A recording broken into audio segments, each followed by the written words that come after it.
Então, queridos, hoje nós vamos abordar o tema onde o pecado abundou, superabundou a graça de Deus. Presta atenção, Romanos capítulo 5, versículo 20. Onde o pecado abundou, superabundou. Vocês entendem isso? Quem já leu essa passagem? Aonde o pecado abundou.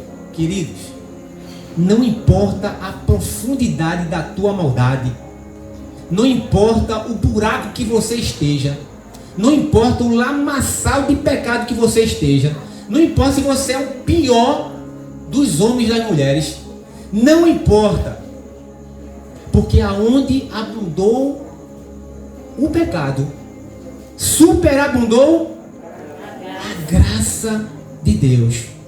Mas Deus tem os atributos, viu? Justiça, ira, porque também será tão profunda também como a sua graça e a sua misericórdia. Por isso que Jesus morreu na cruz, para nos livrar da sua ira vindoura. Porque não é prazer dele que ninguém esteja diante do juiz para ser condenado eternamente. Entende isso? Então a graça de Deus, ela é profundíssima. Tem que se entender a graça de Deus. Eu passei muito tempo sem entender, achava graça de graça, né? E fazia graça, né? E usava da graça, né? Para pecar, como Paulo diz, né? Não use da graça para vocês ficarem pecando, né? É a graça. A gente está na época da graça, né? Tá na graça e tipo, e vai pecando, e vai, depois Deus perdoa, né? Não, eu já conheço papai, né? Assim que filho às vezes faz, né? Aí depois perdoa, né? É assim, hein? Não, querido. A graça de Deus é algo muito profundo. É um amor que, de tal maneira, não tem nem explicação para isso. E nós devemos entender isso. É todo dia se ajoelhar no milho. Levantar a mão para o céu e dizer assim: Jesus, obrigado, Senhor, porque o Senhor, Deus, pela tua graça, Deus, pela tua misericórdia, pelo teu amor, o Senhor me resgatou. Resgatou como, querido? Abriu meus olhos, o meu coração, a minha mente, para que eu fosse iluminado, para que eu pudesse ver quem? Jesus. Porque nós vamos viver num mundo completamente cegos. Mesmo estando dentro de uma religião, mesmo tendo uma crença, mesmo tendo as ideologias, cegos. Porque só verão a graça de Deus, querido, aqueles que forem iluminados por Ele. Que os olhos se abrirão, o coração se abrirá e a mente se abrirá. Amém? Então, Márcia, por favor. Passa aí, você vai passar. Isso. Então, nós estamos no mês de quê? De aniversário de quem? Quem é esse cara? Nós estamos no mês do aniversário da Reforma Protestante, que a galera, a turma, as pessoas só focam o quê? Dia das Bruxas, né? Halloween. E até muitos cristãos não conhecem esse dia, não conhecem nada da Reforma Protestante. Como eu já falei aqui, nós somos uma igreja que temos sim uma teologia, né, reformada, ok? O que é uma teologia reformada? Que vem dos reformadores, né? Claro. E é uma teologia na qual a Bíblia é a nossa regra de fé e prática. A Bíblia é só a nossa fé de regra e prática. Aonde também seguimos esses pontos. E é isso a verdade. Só a graça de Deus, só a fé, só Jesus Cristo, não tem outro mediador. Só as Escrituras é nossa regra de fé e prática e não tem outro e não há outra. Só a Deus a glória, não a homem, não a pastor, não a papa, não a religião, a nada. Só a Deus a glória. Amém. São os 5 pontos que foram formulados durante a Reforma Protestante. Ok? Por isso que temos uma teologia, né, mais reformada, aonde a Bíblia é que nos guia. Aí você pergunta, e sim, E os dons do Espírito e tal, vem para a escola dominical aqui para o discipulado que a gente resolve sobre isso, ok? Mas ninguém aqui a Igreja Evangélica Livre, nós temos equilíbrio em relação a isso, ok? Mas, no entanto, porque muita gente às vezes pergunta, eu quero falar isso porque todo mundo, quando vê a nossa igreja, é bronca, viu? Igreja Evangélica Livre, é batista, é? Igreja Evangélica Livre, é presbiteriana, né? Não, meu irmão, é a Igreja Evangélica Livre, é a igreja cristã, né? Onde tem a Bíblia como regra de fé e prática, né? Confessamos Jesus Cristo como único Senhor e Salvador, né? Morreu na cruz, ressuscitou e um dia voltará. É crente, meu irmão, é crente, ok?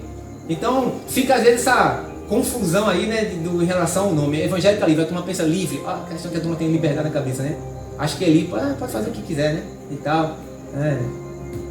Faça. Pode fazer. Ninguém vai proibir nada, né? Mas não é bem assim não, querido. De forma alguma. Então, queridos, o que é a reforma protestante? Eu quero ser aqui bem sucinto em relação a isso, ok? Dá uma pesquisada também, estuda sobre isso. A reforma protestante, ela teve início na Europa, ok? Aqui estão alemães hoje, aqui, ó. Alemães aqui, né? Então, a reforma protestante deu início na Alemanha. Mas bem, o pipoco da reforma protestante, né? O pico da reforma protestante veio em 1517, com Martinho Lutero. Quando ele foi lá na catedral, na igreja, seminário, faculdade de Wittenberg, já está pensando já no outro aqui, Wittenberg, lá na Alemanha. Então, a igreja romana, ela foi se corrompendo com o decorrer do tempo, ok? Colocando o homem acima de Deus, colocando a tradição no mesmo nível das escrituras, foram colocando um monte de heresias, a verdade é essa. Então, só existia uma igreja no mundo ocidental, e era a igreja católica apostólica romana, ok? Então, essa igreja, aonde o apóstolo Paulo foi quem a fundou, né? A gente vê nas viagens missionárias de Paulo, Paulo fundou a igreja cristã em Roma, mas, no entanto, no ano 325, já com Constantino, né? Esse é o imperador que se converteu, né? Que na verdade Constantino não se converteu nada, né? Mas foi usado por Deus para os propósitos dele. Então, de certa forma, esse imperador, né, colocou o cristianismo como o quê? A religião oficial do império. Pronto, aí o negócio foi se atrapalhando, porque misturou religião com império, né? Religião com o secular, religião com política e deu do que deu. A igreja foi se corrompendo, adoração a santos, oração para os mortos, inventando purgatório e um monte de coisa para justificar as suas doutrinas, né, que estavam totalmente fora do contexto bíblico. Queridos, eu não estou aqui hoje, ok, para falar da religião de ninguém. Você que está aqui, seja católico, outra religião, não. Eu estou aqui hoje para esclarecer a história, ok? Isso é história, não é algo que eu estou inventando, né? Vai para o livro de história, está lá também, Reforma Protestante, né? Porque a Reforma Protestante também, ela teve sim influência também no mundo secular. Ela teve influência no mundo secular também, na arte, na música, no pensamento secular. Ela teve influência na economia, na cultura. A Reforma Protestante foi o marco da história da igreja. Então, quando outros, antes de Lutero, como Whitefield, na Inglaterra, e John Hus, na Tchecoslováquia, tiveram também a mesma concepção de Lutero. Não, porque Lutero que teve a mesma concepção deles. Lutero já foi motivado, né? Lutero já lendo as posições de Whitefield e lendo as posições também de John Hus, combatendo lá a igreja, a indulgência. O que é indulgência? Indulgência do quê? Porque o pico da reforma era a indulgência, ok? Indulgência é o quê? Vender a salvação. O que foi que inventaram? Tipo, Alcair Tetzel. Foi o cara, né, bem mídia, né? Foi o cara da mídia que a igreja contratou. Tetzel, ele chegava para o povo, primeiro mostrava o inferno, né? Quem é que já assistiu o filme de Lutero? Os dois filmes, o antigo e o mais novo. Assistam, ok? Então ele mostrava para o povo, não era Deus. Ele mostrava um carrasco. Ele mostrava para o povo logo o capeta, tridente, né? O inferno, já fazendo medo para o povo. E o que acontecia? O povo, como era subjugado à igreja, corrompida, acreditava que só através da igreja seria salvo. Só a igreja poderia colocar no céu. Bem parecido com Jesus fariseu, né? Jesus, eu vim para libertar. Eu vim para libertar o povo e não para aprisionar, né? Então, esse cara chegava para o povo e dizia o quê? Olha, é o seguinte, eles queriam fazer a Basílica de São Pedro, né? Porque os papas estavam gastando dinheiro, né? Com prostituição, jogos e tudo mais, gastando dinheiro pra caramba. Então o Papa João 10, é João o nome do cara, eu me esqueci aqui. O Papa, esse 10 aí, né? Gastando dinheiro aí todinho e queria fazer a Basílica de São Pedro, que até hoje existe lá em Roma, né? Então teria que ter grana para isso. Então começaram o quê? As indulgências. Tirar do povo dinheiro para construir essa basílica, porque já tinha gastado todo o dinheiro da reserva dele lá, né? Então foi criado a indulgência. E isso já vinha desde o século XIV com Wycliffe, desde o século XV com John Hus. Eles já combatiam isso. E infelizmente John Hus foi para a fogueira. Wycliffe, né? Wycliffe também foi para a fogueira depois de morto. Cara, só era atrocidade. A igreja estava totalmente corrompida. Então o que aconteceu? Simplesmente Lutero, vendo também os desvios doutrinários dentro da igreja, ele leu o texto que nós vamos ler agora, Romanos capítulo 1, sendo ele um frade, um padre, dentro da igreja. Lutero tinha as suas crises existenciais. Ele achava que Deus não iria perdoá-lo nunca, porque sempre se achava pecador, né? Se martirizava. E teve um dia que Lutero, no descampado, né, teve uma tempestade, e ele pediu para Santa Helena, para que o livrasse daquela tempestade, porque se o livrasse, ele iria para um convento, ele iria ser padre, e ele cumpriu com isso. E Lutero entrou no convento, e Lutero foi ser padre. E lá, mesmo assim, ele não via um Deus cheio de misericórdia, ele não via um Deus cheio de graça, ele não via um Deus cheio de amor, ele via um Deus carrasco, um Deus que só fazia cobrar dele algo que ele não conseguiria dar. Imagina se Deus fosse exigir de nós, queridos, santidade total. Imagina, não erre. Se você errar, coitado da gente. E era esse Deus que Lutero enxergava. Era esse Deus que Lutero tinha na sua mente. E foi quando, nas suas crises, ali, lendo as Escrituras, Lutero se deparou com Romanos capítulo 1. Romanos capítulo 1, versículo 17.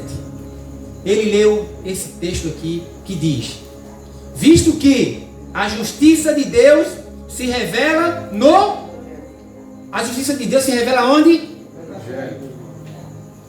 É no Papa? É no pastor? É no homem? É em que? No Evangelho. A justiça de Deus se revela na sua palavra. E Lutero o Espírito Santo de Deus já abrindo a cabeça dele, abrindo o coração dele, os olhos espirituais de Lutero. Então, visto que a justiça de Deus se revela no Evangelho, E é de fé em santidade e em santidade. Dia a dia, querido. É a santificação. É o progresso. É o trabalhar de Deus dia a dia que vai nos ajudando a dizer não para o pecado. Não para o pecado. A justificação. Nós somos justos porque Deus nos justifica. Porque ninguém é justo. Ninguém busca a Deus. Ninguém. Todos pensam mal. Todos pensam maldade. Não há nada que saia da boca do homem que seja para glorificar a Deus se ele não for iluminado por Deus. A Bíblia diz isso, Romanos capítulo 3, 23, capítulo 6. Porque todos pecaram e estão o quê? Afastados de Deus. Ninguém busca a Deus. É Deus que vem a nós. Por isso que a semana passada, quando eu falei aqui, diz assim, a gente prega e no final da pregação a gente diz assim, quem quer aceitar Jesus? Parece que eu estou botando Jesus aqui numa banca de feira, né? E oferecendo. Aceitar Jesus? Não, se renda a Jesus. Foi Ele que nos aceitou. Ele nos aceitou. Não a gente aceitou Jesus. Foi Ele que morreu na cruz. Foi Ele que escolheu nos amar. E o amor dele constrange de tal forma, é tão constrangedor, que nós nos rendemos a esse amor quando somos iluminados pela sua palavra, pela revelação de Jesus Cristo através do seu Espírito Santo. Amém. A graça de Deus é profunda, querido. A graça de Deus não é barata, não. Então, diante do texto bíblico, porque a palavra de Deus era o quê? Limpa. A palavra de Deus, ela se revela, ela revela o Cristo. O próprio Jesus diz em João capítulo 5, versículo 39, diz o quê? Examinai as Escrituras, porque elas testificam de mim. Não há outro livro, não há outro livro, só as Escrituras. É uma das bases dos 5 solas da reforma. Só as Escrituras é que se revela a Deus. E Lutero foi na fonte certa. Na fonte certa. Na sua leitura se depara com Romanos 1,17. Visto que a justiça de Deus se revela no Evangelho de fé em fé. Como está escrito, o justo viverá. O justo viverá pela fé. Ei, mas não é fé em si própria não, viu? Aquela fé que as pessoas falam assim, eu tenho fé num pedaço de pau, eu tenho fé num pedaço de gesso, eu tenho fé em mim, né? Eu boto fé em mim, né? Eu tenho minha própria fé, eu crio minha própria fé, eu produzo minha própria fé. Não, não é fé por fé. É fé em quem? Em Cristo Jesus. A fé não é algo, uma força positiva, uma energia. A fé não é uma energia para as pessoas colocarem sua confiança em uma fé enérgica, energizada. Não. A fé que a Bíblia fala é a fé em Jesus Cristo. E quando nós depositamos a fé em Jesus Cristo, a fé quer dizer o quê? Confiança. E confiar é entregar-se. Confiar é entregar-se. Eu confio. Você vê, eu fazia isso também com o Mateus quando era pequeno, hoje ele está mais ligado, mas qualquer um que é pai aqui, ou mãe, faz o teste, bota teu filho no lugar alto e diz assim, filho, pula. Ele pula. Sabe por quê? Porque ele confia em você. É isso. Isso é muito simplório para explicar a fé, mas é isso, é a confiança, é se entregar àquele que nos chama, Jesus Cristo. Colocar fé nele, a esperança nele, confiar nele, se jogar nos seus braços e dizer, Senhor, me leva, Senhor, guia meus passos. Já não vivo mais eu, mas Cristo vive em mim. Eu não vivo mais, eu não sou mais dono de mim. Eu me entreguei a um Deus poderoso, justo e fiel, que sabe conduzir a minha vida mais do que eu mesmo. Porque é muita arrogância nossa achar que nós possamos conduzir a nossa vida de forma própria. Porque a pior coisa que tem é o que fala também o livro de Romanos, capítulo 1, versículo 18 em diante.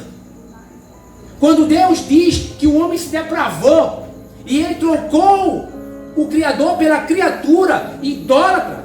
E Deus diz assim aqui, no livro de Romanos capítulo 1, 18 em diante, ele diz: e Deus vos entregou as vossas vontades. 3 vezes fala isso. Deus vos entregou aos seus desejos. Deus vos entregou as suas próprias ideias. Sabe o que é isso, querido? Sabe o que é isso? É o início da desgraça do homem. Porque quando Deus, ele entrega, isso quer dizer, não quer os meus conselhos, eu não vou desistir de você. Eu não vou desistir. Mas você não quer me escutar, filho. Então todo pai faz isso. Veja o filho pródigo. Oh, eu quero. Tá bom, filho. Como é que eu vou segurar você aqui em casa? Então toma. E foi o que o filho pródigo fez? Gastou tudo. E volta para o pai e pede perdão. E o pai diz o quê?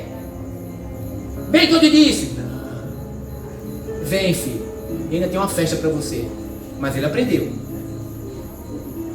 É essa confiança que nós devemos depositar em Jesus. Depositar uma fé salvadora. Uma fé confiante. Uma fé cheia de esperança na eternidade ao lado de Jesus. A graça. E Lutero, ele se depara com esse texto e tudo muda na mente dele. Então Lutero vai lá estudar, ler, pesquisar e ele faz 95 teses.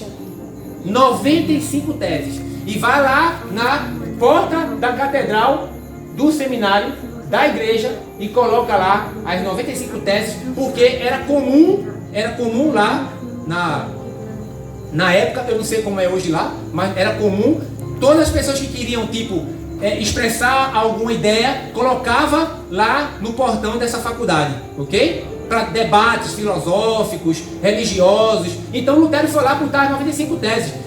Segundo historiadores, diz que Lutero, ele não tinha nem a ideia da repercussão que isso ia ocorrer.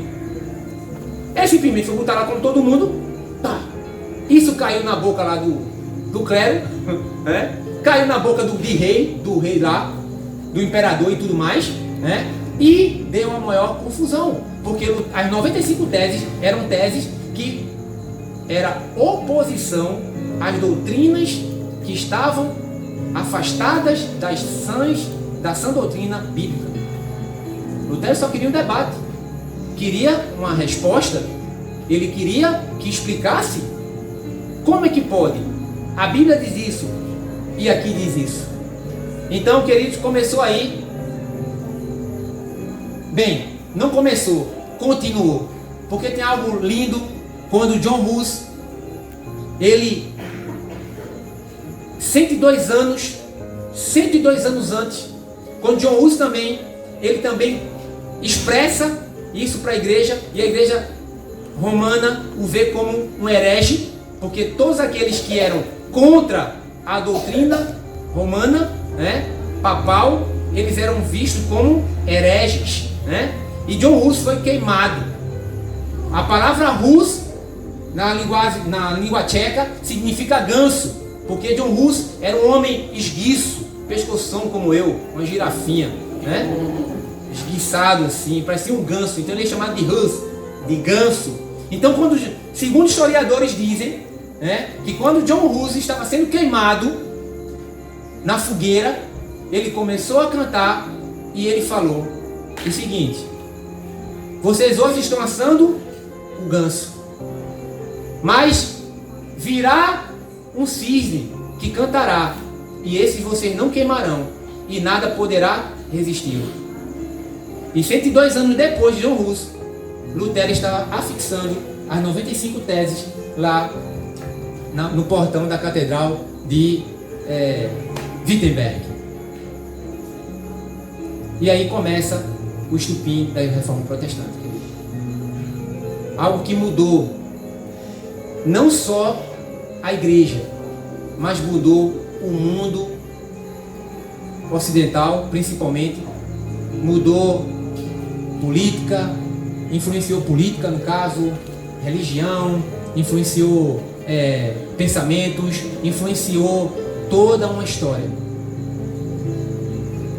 Sabe, queridos, esses homens, que graças a eles, que foram usados por Deus, começando pelos discípulos, e os homens antes dos discípulos, desde quando Deus chamou Abraão, esses homens foram usados para hoje nós termos o privilégio de termos na nossa mão a palavra de Deus que revela o Santo Cristo Jesus. Amém? Amém. É por isso que você está aí hoje, sentado, ouvindo esse magricelo aqui falando de coisas de Deus, da palavra de Deus, porque o teu espírito, de certa forma, ele deseja Deus, ele deseja ouvir Deus, senão você não estaria nem aqui. Através desses homens que foram usados por Deus, hoje nós temos as Escrituras nas nossas mãos. Querendo ou não, a igreja, corrompida ou não, isso é uma grande prova que a igreja pertence a Deus. E é Ele que cuida. Nós estamos precisando de uma reforma hoje, querido. Nós estamos precisando de uma reforma. E estamos precisando ser reformados. Tem muita coisa troncha. Muito ensinamento bíblico frouxo. Muita coisa que não é bíblica, mas parece bíblica. E isso é o mais perigoso. Apostasia dentro das igrejas. Aonde as pessoas não querem um Jesus. Elas querem um guru que fala exatamente aquilo que as pessoas querem que ouçam, ouvir. As pessoas não querem a igreja, elas querem um clube. Aonde cheguem aqui no domingo, ou sábado, ou seja lá o dia qual for, e ter um clubinho para ela. E não tem compromisso nenhum na sua vida cristã, na sua vida secular, na sua vida diária. Não tem compromisso nenhum com Deus. Não tem compromisso nenhum com a palavra. E se agarra na graça de Deus, como se a graça de Deus fosse uma coisa barata. E a graça de Deus foi, querido, foi dada a nós com muito sangue, com muito esforço, com muito suor, choro, agonia, dor, morte na cruz. Aqui tem uma cruz que dá para crucificar alguém. Quem quer ir para lá?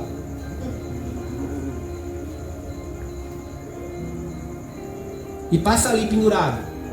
Passa ali pendurado, com prego nas tuas mãos, ou nos teus pulsos, nos teus pés. Passa ali pendurado. Já é sofrimento quando já está botando os pregos. Imagina com prego pendurado passar ali, às vezes o condenado passava dias. Mas só que quem matou, ninguém matou Jesus. Ele se deu. E 3 horas. Às 3 horas, de 9 horas da manhã, no calendário lá deles, de 9 horas da manhã às 3 da tarde, Jesus ficou pendurado na cruz da graça. E quando chegou a hora, ele disse o quê? Está consumado. Está consumado. Eu entrego a minha vida.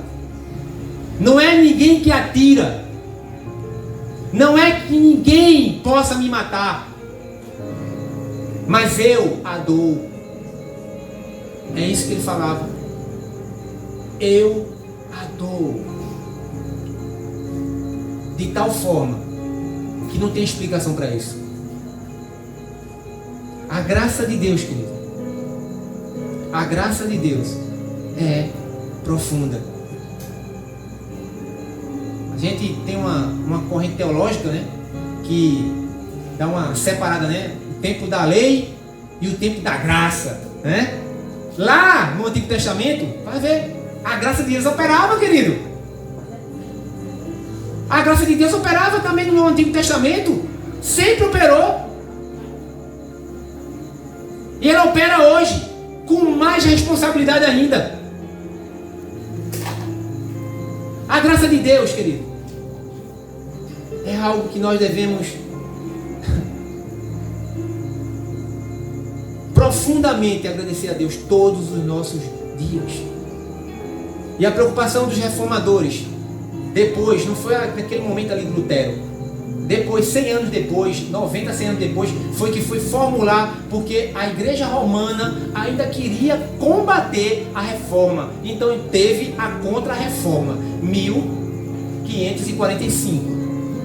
Então os 5 solas, ele foi formulado para combater justamente os pontos heréticos, os pontos de doutrinas espúrias da igreja. A igreja que tem a responsabilidade, a igreja que tem o chamado, a igreja que tem o compromisso de passar a palavra de Deus pura e santa, se corrompe. Se a igreja já não tem, já não consegue fazer isso, quem vai fazer? Quem vai fazer? É o que não tem o conhecimento de Deus? É o que não é iluminado por Deus? É a igreja. E por que nos corrompemos, queridos? Isso já não é mais tempo de se corromper, não. De perder tempo, não. Nós estamos num tempo de pregar a palavra no tempo e fora do tempo. Jesus está às portas. E é a igreja que representa a Cristo aqui nesse mundo, que mostra Jesus. É a igreja que mostra Jesus. É por isso que aqui, essa igreja, pelo menos aqui a gente, né, nos guiamos pelas Escrituras e queremos fazer, nós somos parte dessa comunidade. A igreja não é algo fechado para a igreja, é aberto para a comunidade, é aberto para as pessoas, é interagir com as pessoas, é olhar no olho, pegar, tocar, dizer, ó, estamos aqui para te ajudar. Eu quero que a graça de Deus também te alcance, que você saiba o quanto Deus te ama, o quanto Deus é justo e quer te justificar. Deus, queridos, Ele deu essa graça comum a todos, que fala Romanos capítulo 1, que quando nós olhamos para os atributos dele, só é você, quem tem essa sensibilidade, são poucos, de olhar para tudo isso aqui e dizer assim, tem alguém que pensou tudo isso aqui, detalhadamente, tem uma mente por trás disso, e não pronto, um bichinho, né, um goguinho, lá, unicelular, a história é essa, né, aí tá, sai da água, aí cria a perninha, né, e tal, aí vira um calango, né, aí vai virando, aí vira um cachorro, um gato, aí vai virando, aí disso aí vem a gente. Que é isso, queridos? Não. A graça comum é chove e faz sol para todos. O sol nasce para ímpios e justos, para bons e maus. Essa é a graça comum. O Deus no qual é blasfemado, o Deus no qual é desobedecido, o Deus no qual cospem na cara dele, desobedecem ele, desrespeitam ele, esse Deus, ele dá o sol para aqueles que o louvam e para aqueles também que não o louvam. A graça comum a todos. Todos podem alcançar essa graça, mas estão cegos. Eles não veem. A graça comum, a graça salvadora, é Efésios capítulo 2:8. Ninguém é salvo por obras, porque nós, é incrível como a gente é, viu? Como a gente é bonzinho. Bonzinho para quem não pisa no pé no calo da gente, né? Depois que pisou já era, né? Aí Jesus diz, ame seu inimigo, ore por aqueles que te perseguem. Não, isso aí já complica, né? Isso aí eu perco até a minha salvação, mas não levo para... Uma vizinha minha, quando eu morava lá no São Martinho, o pai dela fez tanta, né, deixou elas pequenas e tal.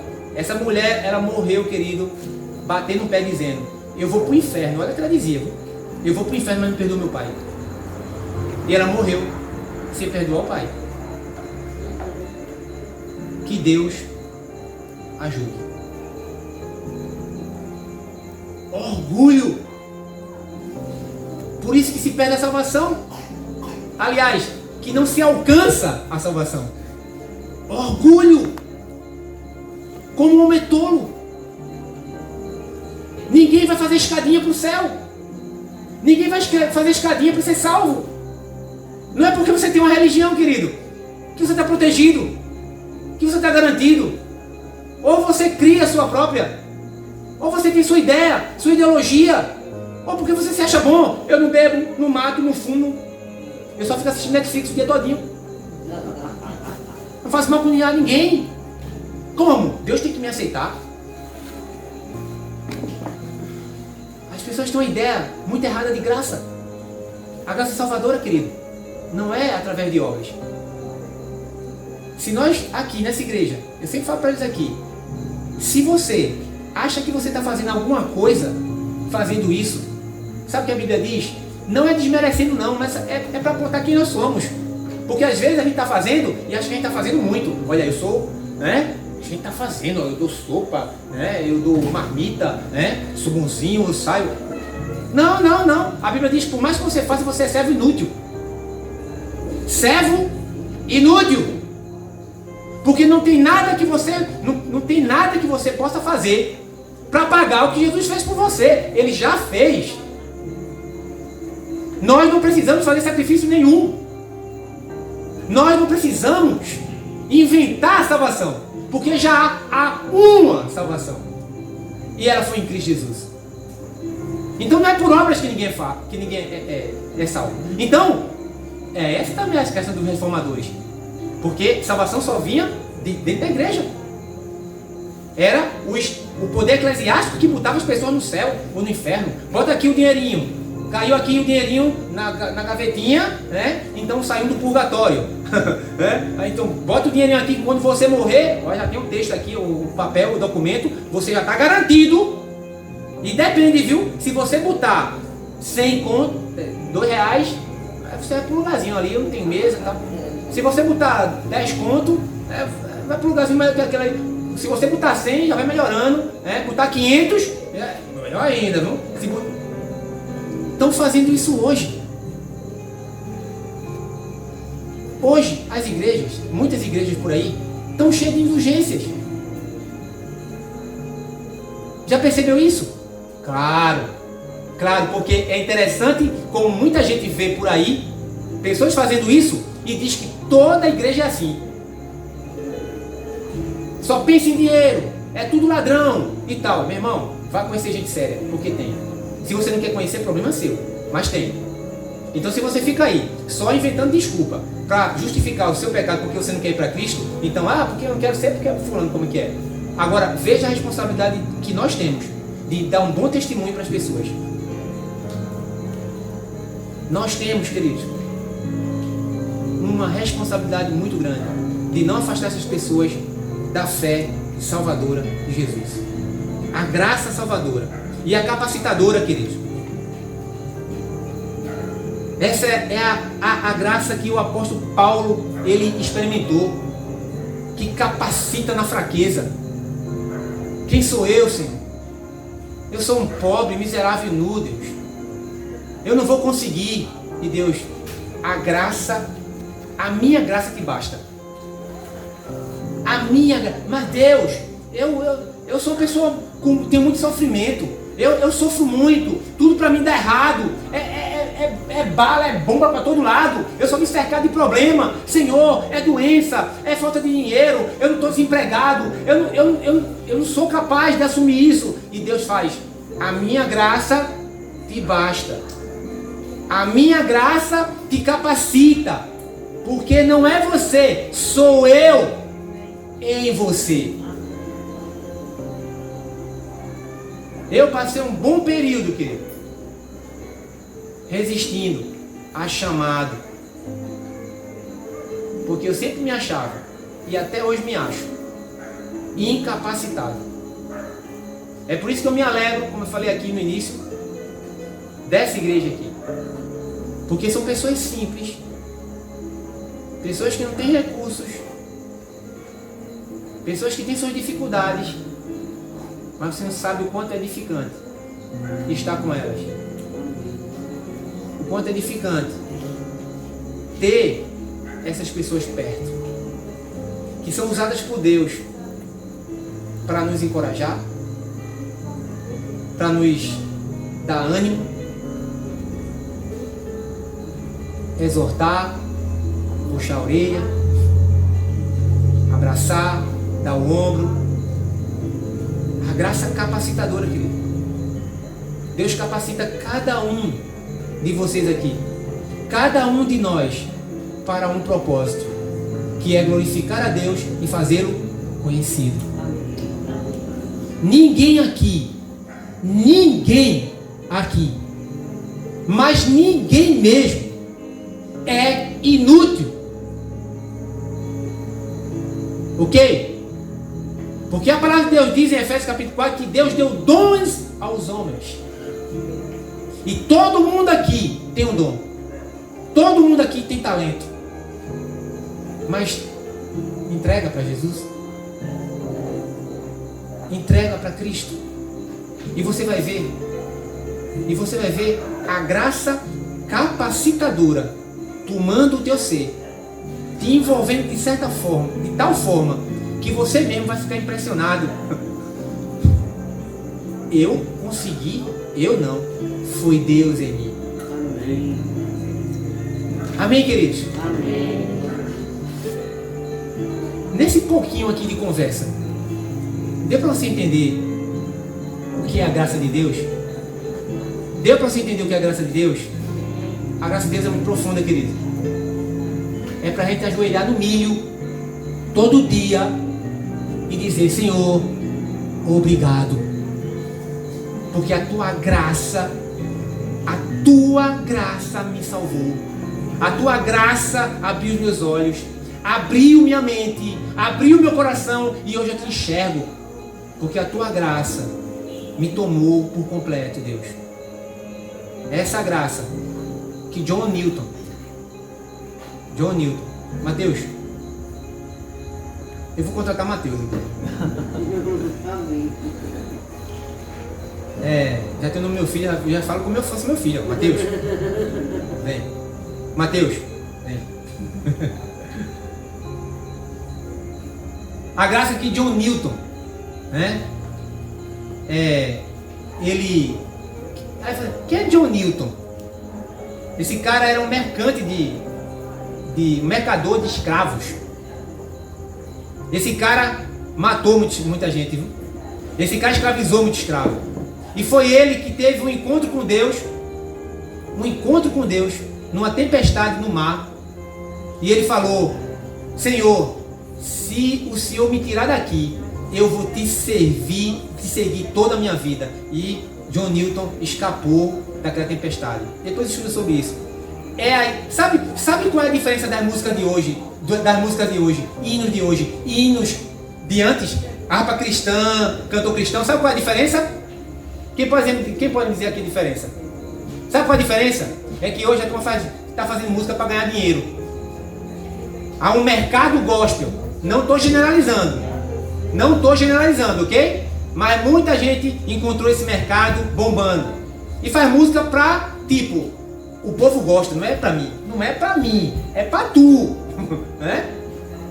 Mas essas músicas, cantor cristão, harpa cristã, sabe como é que esses caras compunham as músicas? Era com a vida, a experiência deles. Maravilhosa graça, maravilhosa graça que perdido me encontrou, comprou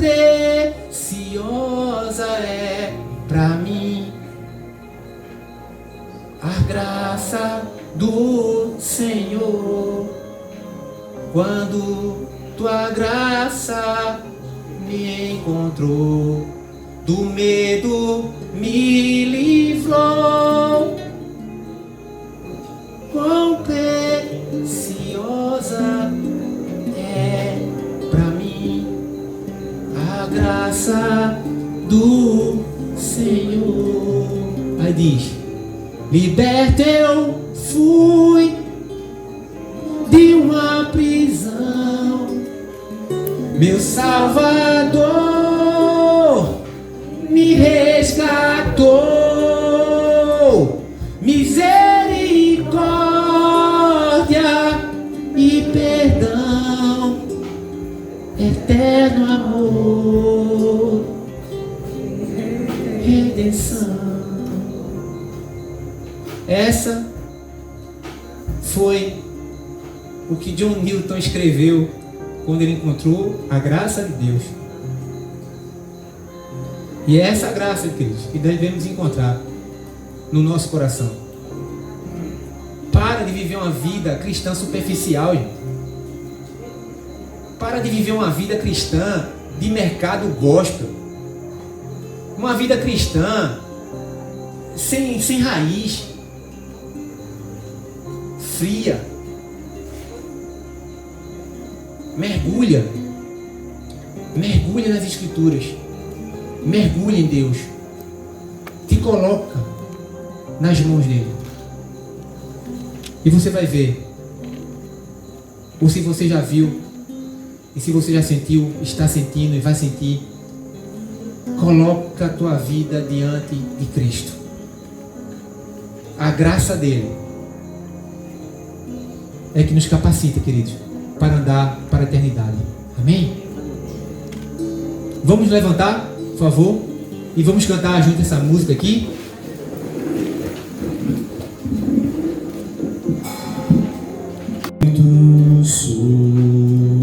Sem nada em troca, fui resgatado, me libertou,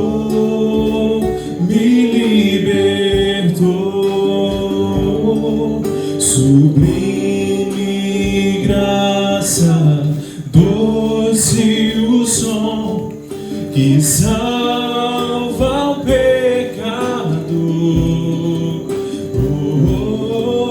Fui cego e agora posso ver, perdido e me encontrou. Agora posso ver,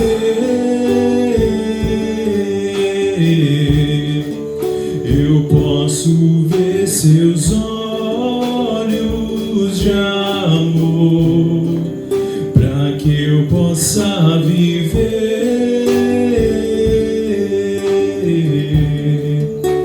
Sua vida ele entregou.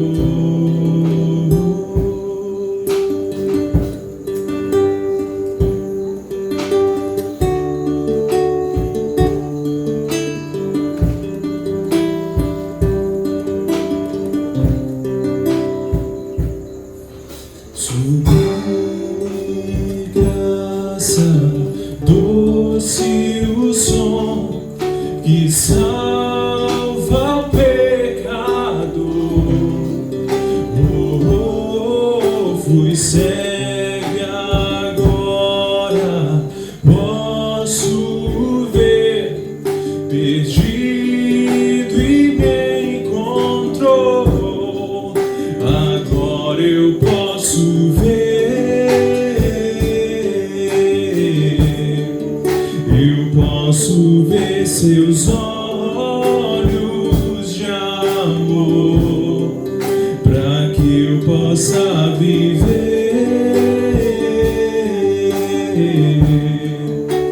Sua vida ele entregou.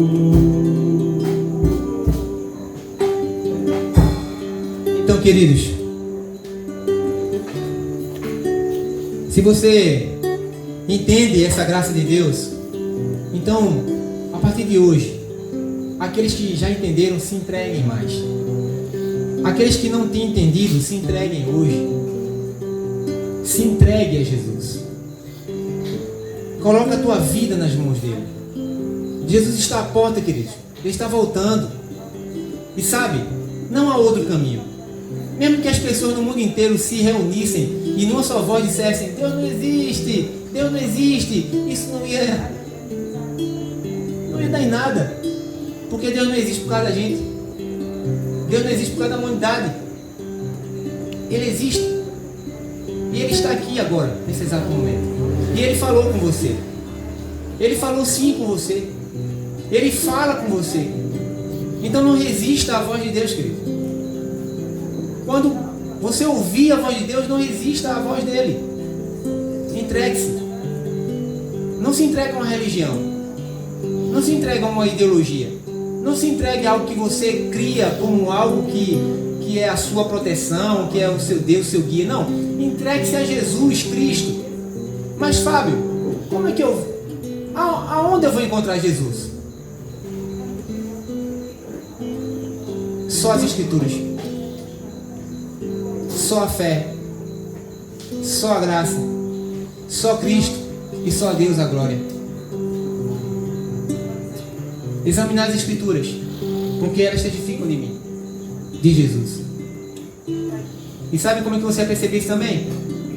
Quando alguém que entende isso abraça você. É no abraço, entendeu, irmãos? É no abraço, é numa ajuda solidária, é no olhar, numa palavra, é no botar o orelhão para escutar alguém.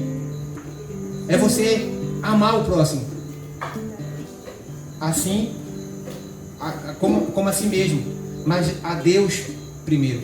Amar a Deus sobre todas as coisas e teu próximo como a ti mesmo. Faz isso, Jesus diz. Faz isso, ele diz para os fariseus lá. Faz isso e vocês cumpriram a lei.